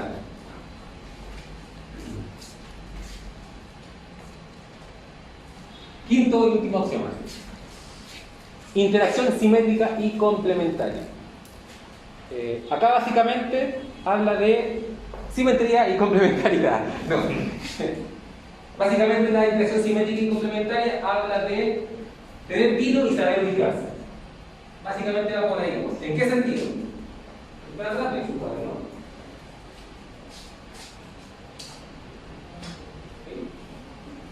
Vamos a preguntarle si quieres. ¿A qué me refiero con tener tino y saber ubicarse? Hay personas que les cuesta, ojo. Cuando estás en un grupo de amistad, probablemente sea una persona mucho más relajada, hable de una forma diferente, incluso con un tono diferente o una intensidad diferente a que cuando hablas, no sé, con la jefa de carrera. Por dar un ejemplo ridículo en realidad. Porque uno se adapta al contexto, se adapta a la persona. Ahí viene con el tema de la simetría. ¿Sí? Yo con mis amigos hablo muy distinto como hablo acá con ustedes. No voy a hacer clase a mi amigo. Es ridículo. Pero cuando yo hablo con mi jefe, en este caso con el director de docencia, esta es una relación complementaria. Hay jerarquía. Uno se adapta al contexto. ¿Okay? Uno no es que hable diferente o que tengas una voz diferente. O sea, acá no se trata de tener 2 personalidades.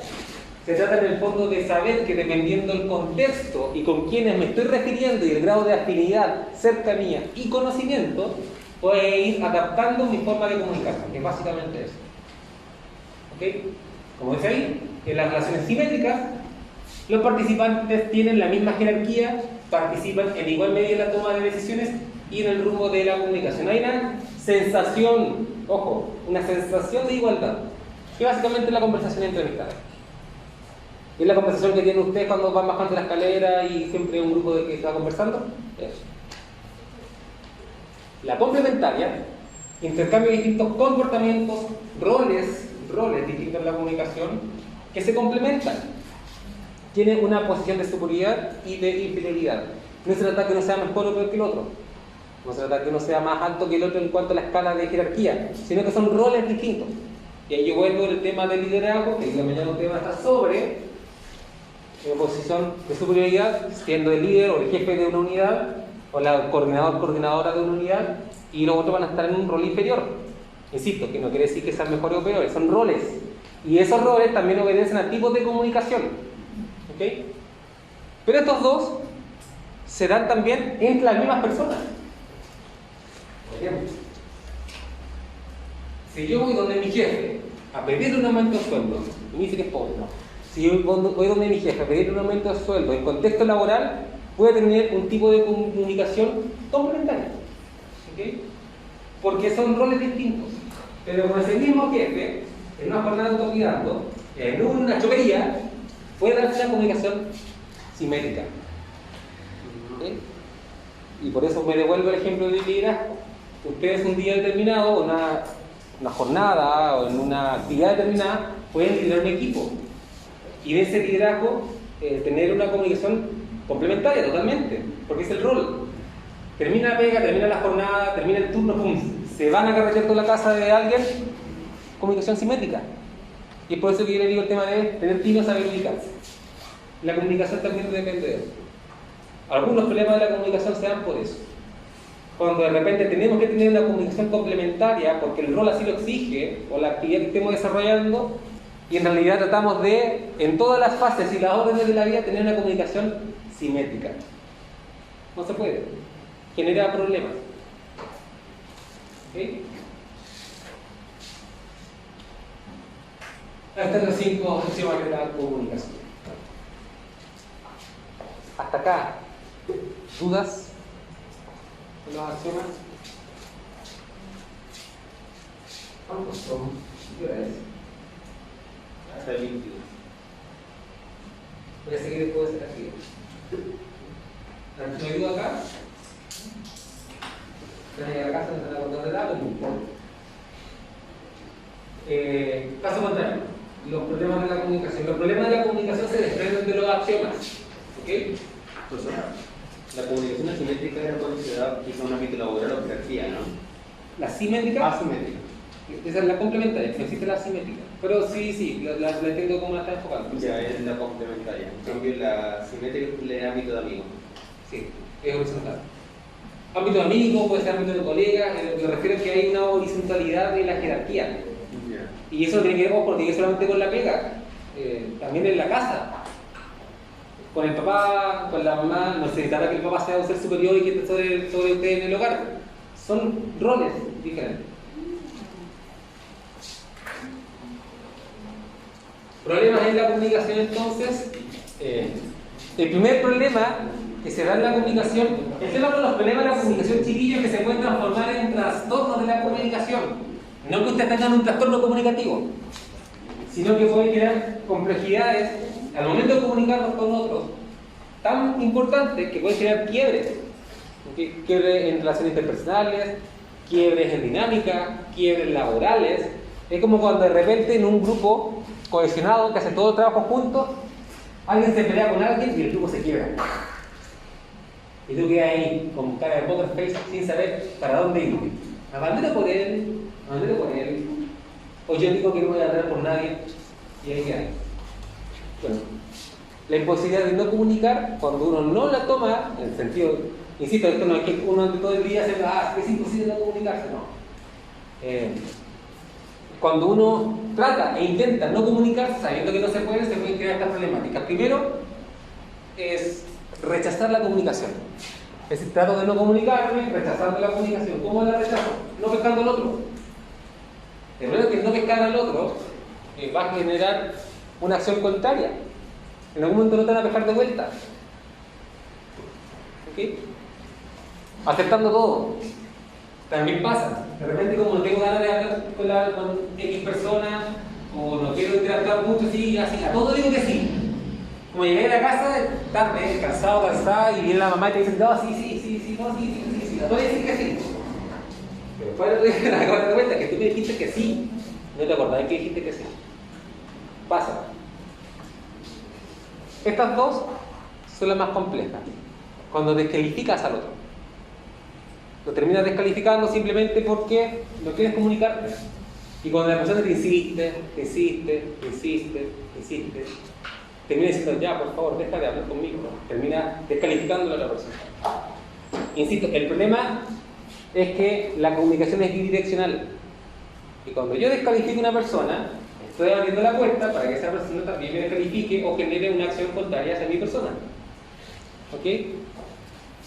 Si alguien que no conocen, que pillaste en la micro, o en el avión, o en el bus, en el Uber, en el metro, donde sea, da lo mismo. Ya, se fue. Pero si te pasó en la Vega, o acá en la U, y que se la ve hasta como 90 miles de años más. Complejo. Y es por eso que en un contexto como el de ustedes, es muy factible que relaciones de amistades se quiebren. Porque en un momento determinado, en alto nivel de estrés, te desatinaste, dijiste algo que no deberías, la otra persona se mosqueó contigo, te dijo algo de vuelta, guerra mundial. Siempre va a haber, porque siempre que se pelean dos, hay una persona que queda con cara de póker en el medio sin saber qué hacer, ya, pues, por favor, aguántense, y no se van a abuenar y que las cosas. ¿Okay? Pero eso pasa con descalificando. Y la última, somatizando, que, bueno, como la palabra lo dice, básicamente incorporizando la problemática. Acá se da cuando, generalmente, esta se da cuando estamos en contextos no agradables. Cuando estamos en contextos donde no nos queremos comunicar. Cuando estamos en contextos donde en realidad lo que queremos es que pase rápido el tiempo e irme. Trabajos que no son muy favorables. Familias que no son muy favorables. Básicamente espacio, insisto, donde tú no te quieras comunicar, pero como no tienes la posibilidad de no hacerlo, te terminan enfermando. Entonces te salen ronchas en las piezas, energía por todo el cuerpo, te cae el pH, se te helan las manos, te cae el pelo, te sale capa, ¡pum! No todos los problemas pasan por que uno somatice, por problemas de comunicación. No todos, pero sí ocurre, insisto, en contextos donde, como es imposible no comunicarse, y es imposible salir de ese contexto porque necesitáis la pega, porque bueno, es la familia que te tocó, lo que sea, el grupo de trabajo en la universidad que te designaron, no sé, somatizando. ¿Okay? El problema está acá, que tú no te das cuenta por qué te está pasando eso. Ese es el problema, no hacerlo. El problema no es rechazar al otro, sino el problema va a ir después cuando el otro te empieza a rechazar a ti, o los otros te empiecen a rechazar a ti. El problema no es que tú aceptes todo, el problema es que vas a aprender a no saber decir que no. Y todas las cosas que te digan, tú sí, yo lo hago, sí, ya yo voy, ya yo, tú todo lo haces, te vas a terminar quemando. Hay personas que no saben decir que no. Entonces le mandan a hacer algo, ya, sí, ya, yo lo hago. ¿Puedes ayudarme? Sí, yo te ayudo. Como de repente, no sé, pues acá voy a dar un ejemplo exagerado, pero quizás les pasa a algunos. Hay tapado de estudio para la otra semana, el fin de semana me sentía estudiando, y yo sale la mamá, el papá, ayúdame a hacer esto, y ahora sí te ayudo. Pero en tu cabeza está ahí, estoy perdiendo tiempo, no estoy avanzando, no sabes decir que no. Hay personas que se acostumbran a no decir que no. Descalificando, ninguna persona que viva descalificando va a tener armonía en su relación interpersonal, ninguna. Y somatizando estaba más cerca de enfermarse, menos todavía. ¿Okay? Por eso que estos problemas en la comunicación, es decir, estamos hablando que comunicarse o sea, que no saber comunicarse me puede terminar enfermando. Pasa.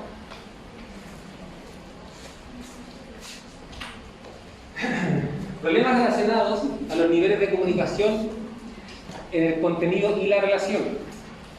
Cuando hablamos de contenido y la relación y los problemas de comunicación, tiene que ver con el no expresarse. ¿Okay? Acá se dan diferentes tipos de problemas. El primero, que es lo más favorable, cuando los participantes están de acuerdo en cuanto al contenido y en la definición de una relación. Es decir, por ejemplo, en un grupo de trabajo, todos piensan lo mismo, pero tú piensas diferente. Ya, pienso igual, pero te termináis sumando, es como lo mismo que las personas que no saben decir que no. Esta persona que nunca da su parecer, lamentablemente esa persona, porque esa persona es un ser humano, los seres humanos son como olla a presión, en el momento esa olla a presión explota, y nunca explota en el mejor lugar, ni en el mejor momento, ni con la persona adecuada. Y dejaste la escoba, y nadie entendió por qué.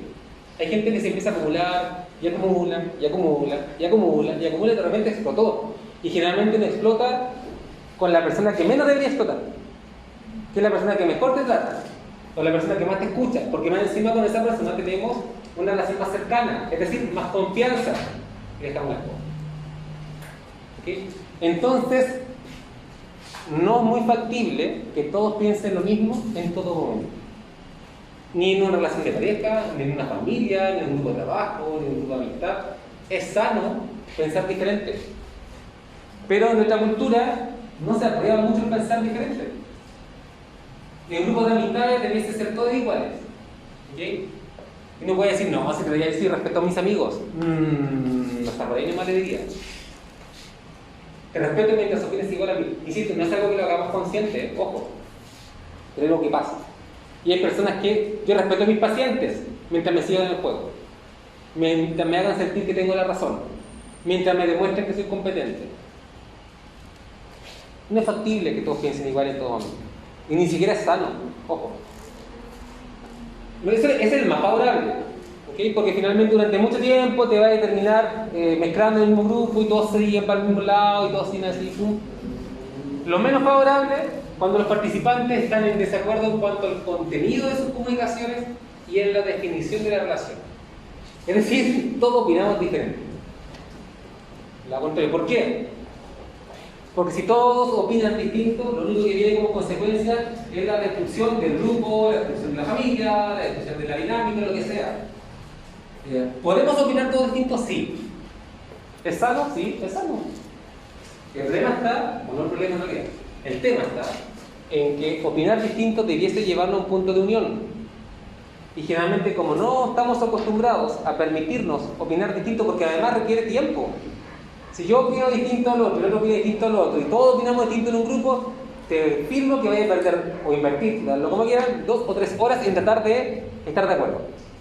Y es complejo. Y ese estar de acuerdo conlleva que alguien va a tener que ceder, alguien se va a tener que convencer. Es tiempo. Entonces no estamos muy acostumbrados. Y lo más probable, cuando todos vienen distintos, cada uno defiende su postura como una trinchera. Y no ceden. Y ahí se fue otro carácter. ¿Okay? Por eso que es la menos favorable en cuanto al contenido y la relación. Porque siempre es más importante la relación que el contenido. ¿Ok? Ejemplo. Si me quisieras, no me contradicerías. Si a alguien de ustedes le ha dicho eso, ojo.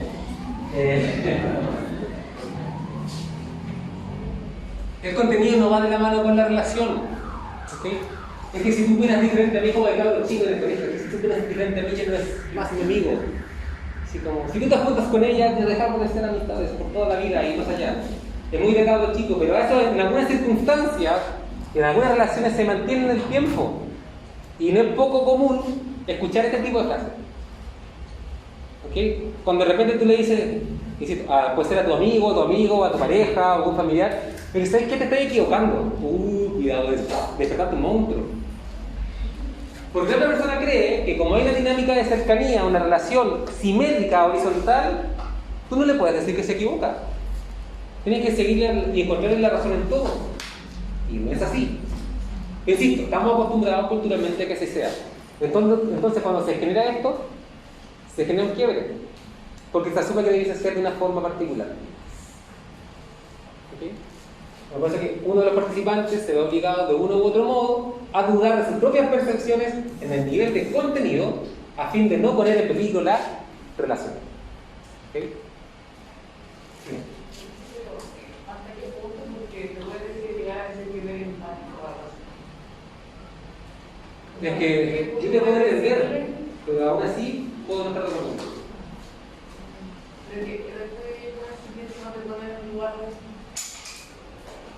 Es que y así empieza como a tratar de decirte un poco como sientes que no te puedes ayudar a mí. Déjame encontrar un ejemplo que no sea mío. Ya, tengo un ejemplo. Tengo un amigo, no mío. Tiene un amigo, de verdad. Tengo un amigo que tiene muchos problemas con su viejo.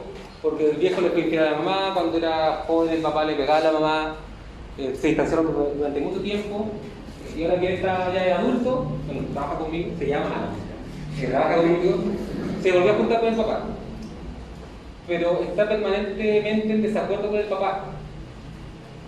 Y él le dice, yo te quiero mucho, pero no estoy de acuerdo con lo que tú haces, no estoy de acuerdo con la forma que tú eres, te respeto, te quiero como papá, eres muy bueno conmigo. Empatía. Y puedo llegar a entender, incluso lo he dicho, porque a mí también me ha dicho lo mismo, yo puedo llegar a entender a mi viejo porque es como es.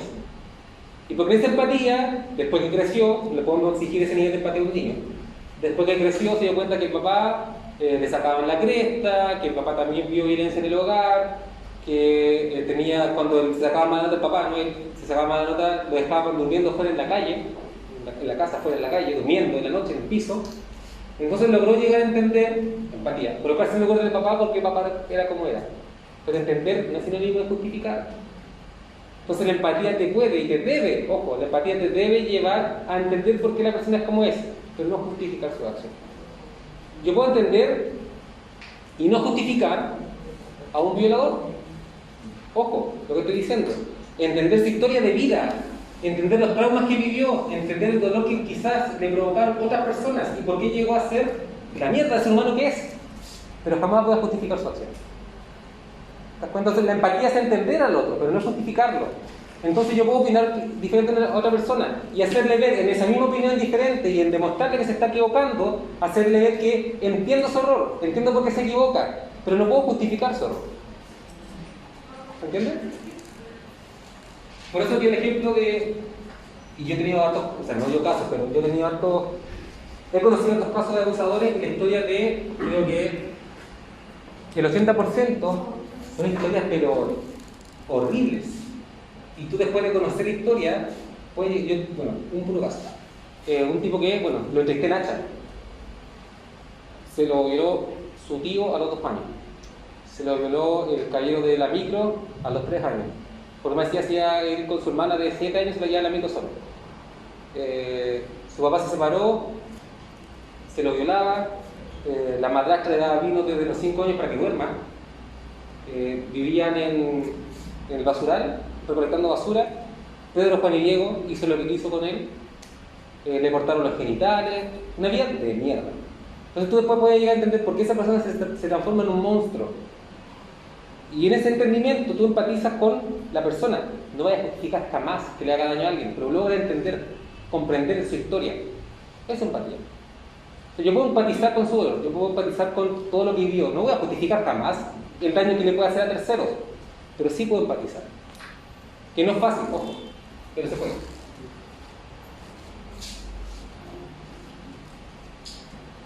La misma confusión de la relación con la dinámica. Invitáis a un amigo a tu casa, puede ser la casa de tu viejo, tu pareja, lo que sea, que no le avisaste a nadie. Pusiste carrete en tu casa. No, pues el día viene a hacer carrete en mi casa y invitáis a todos tus amigos, pam, y no le avisaste a nadie. Eso es una falta de respeto, partiendo de esa base. Porque se mezcla el contenido con la relación. No porque es mi casa, sí, pero en tu casa vive tu hermano, vive tu hermana, vive tu papá, lo que sea.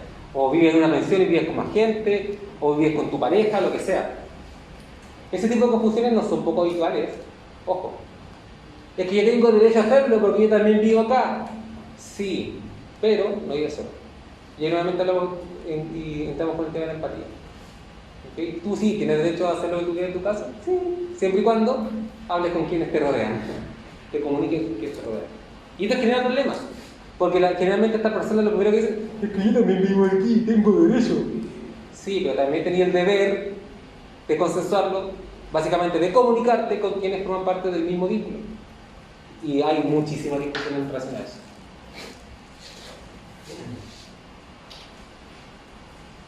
La puntuación de la secuencia de los hechos, que en sí, acá no puedo extender mucho porque lo leí anteriormente, en sí está la raíz de los conflictos. El leer lo que pasa de acuerdo a lo que a mí me interesa. ¿Okay? Entonces yo te trato mal porque tú soy una persona súper exagerada, pero esa persona exagera permanentemente por tratar de demostrar un poco de afecto de parte del otro, lo que sea. ¿Okay? Entonces la mayor cantidad por lo menos, tiene que ver con eso.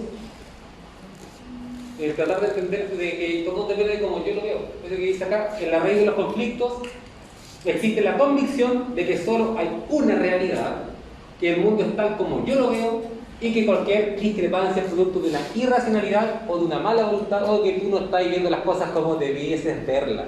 Y esa frase es común, es que tú no estás viendo bien las cosas, es que no es así, es que tú lo estás viendo mal, es que te estás equivocando. De acuerdo a mí, pues, no a la persona, por algo que la persona lo ve así. Si yo lo veo de una manera determinada, yo siento que me equivoco. Bueno, así mismo le pasa a la otra persona o a las otras personas. Entonces, ese error es común. ¿Okay? Y acá no tiene que ver con que uno se dé cuenta, porque generalmente uno se da cuenta, uno no anda por la vida con el eslogan de que el mundo es como yo lo veo y no te respeto. No pasa. Y tampoco habla de personas que tengan así problemas de relación, de personalidad, ni que sean malas personas. No. Pero sí pasa frecuentemente de que uno cree de que lo que uno ve es. Y en ese creer, que quizás uno tiene la convicción y todo el tema, en algunas ocasiones pasamos a llevar al otro y no respetamos la visión que tiene esa otra persona. Conflicto. Es que no hay conflicto. Como dice acá, otro conflicto aparece cuando se discute cuál es la causa y cuál es el efecto. Y es lo que yo comentaba recién con el tema de que es que esa persona es muy exagerada, es que esa persona exagera porque la otra persona no hace nada y ya, pum.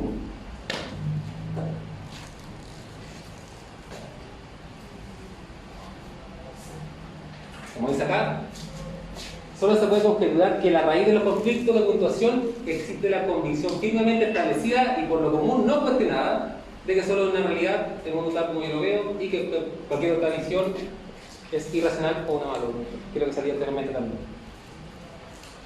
El último error de traducción entre el material análogo y el digital.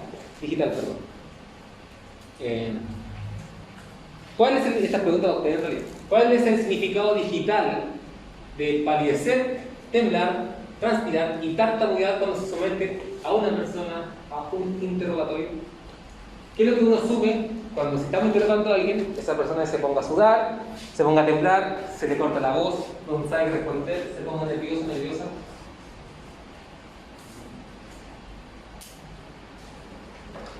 Nerviosismo, mentira. Mentira. Está mintiendo. Así que mintió la idea. Si yo le pregunto a alguien si hiciste algo en un interrogatorio, le pongo esta máquina que mide la respuesta galvánica de la piel, y la persona empieza a transpirar, lo más probable es que yo piense que está mintiendo. Hubo un caso en Estados Unidos de un amigo, ¿no? Un caso de Estados Unidos. Tenía un papá.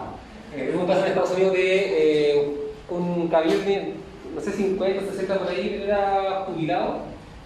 Y bueno, llegó a su casa, la puerta estaba destrozada, entró a la casa, llegó a la habitación, se puso a buscar, estaba todo desordenado, le habían intentado robar claramente. Y en la pieza pum, estaba la esposa muerta, la habían asesinado para robar.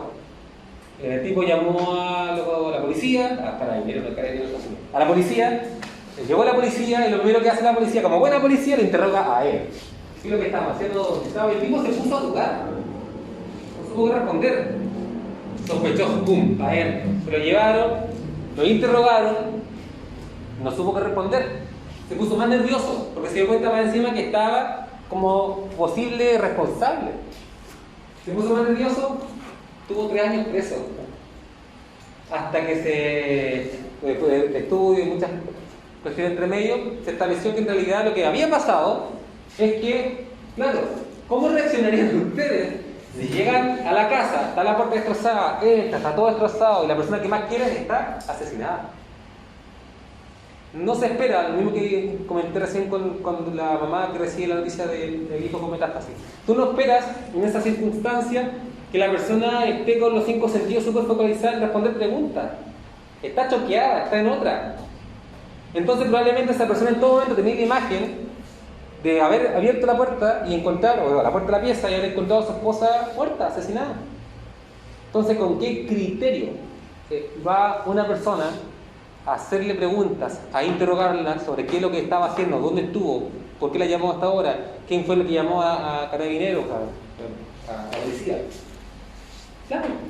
Y evidentemente en la pieza estaban las huellas de él porque vivía ahí, obvio. Entonces, 3 años más. ¿A qué va esto? Hay que tener mucho cuidado con traducir o creer firmemente que las cosas son de una manera determinada. Entonces, claro, uno asocia el interrogatorio a si alguien duda, es porque miente. No necesariamente.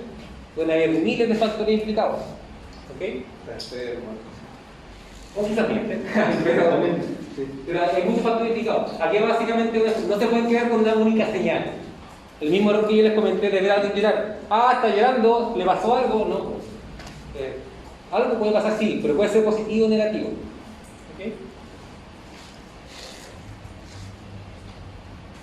Y el último, la complementariedad rígida y escalada simétrica. La escalada simétrica, en una relación simétrica siempre existe el riesgo de la competencia.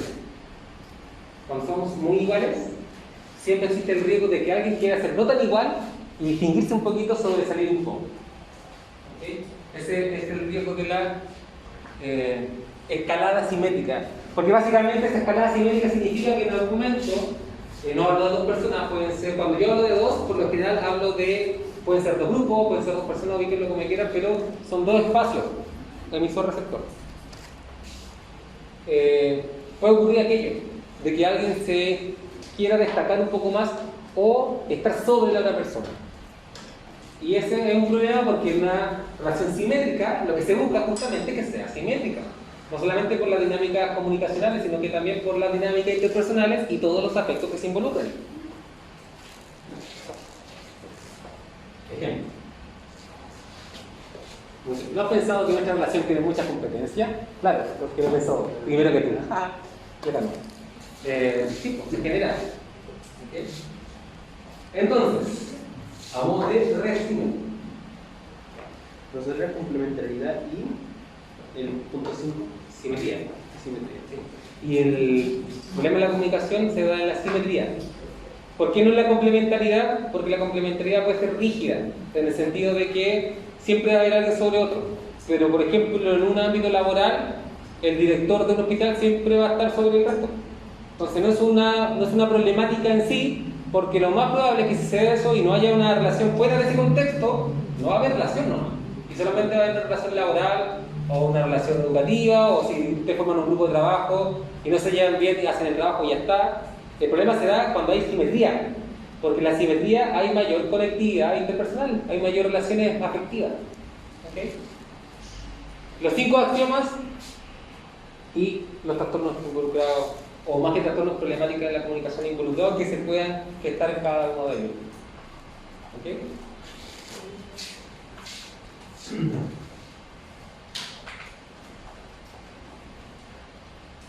¿Se presentaron con algún artículo personal? ¿No? No, ya. Sí, me voy a buscar aquí. No, ya, es que no. Lo pregunto porque sí, contaba la clase pasada. ¿Dónde está la lista?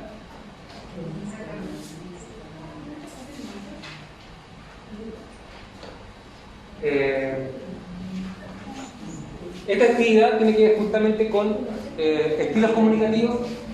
Les comento en los talleres, no necesariamente en las cátedras, pero probablemente en más de una cátedra vamos a hacer actividades que tienen que ver justamente con la materia. Les anticipo que para el taller de la próxima semana del grupo A, vamos a trabajar con los axiomas. Entonces los voy a ir en grupo, van a tener que trabajar con los axiomas. Así que si se los van a olvidar, no importa porque ahí los van a recordar. Entonces la otra semana empezamos con el taller. No, porque tenía que recuperar un poco de clases, si no le iba a pasar demasiado. Por eso que me extendí hoy día y se muere.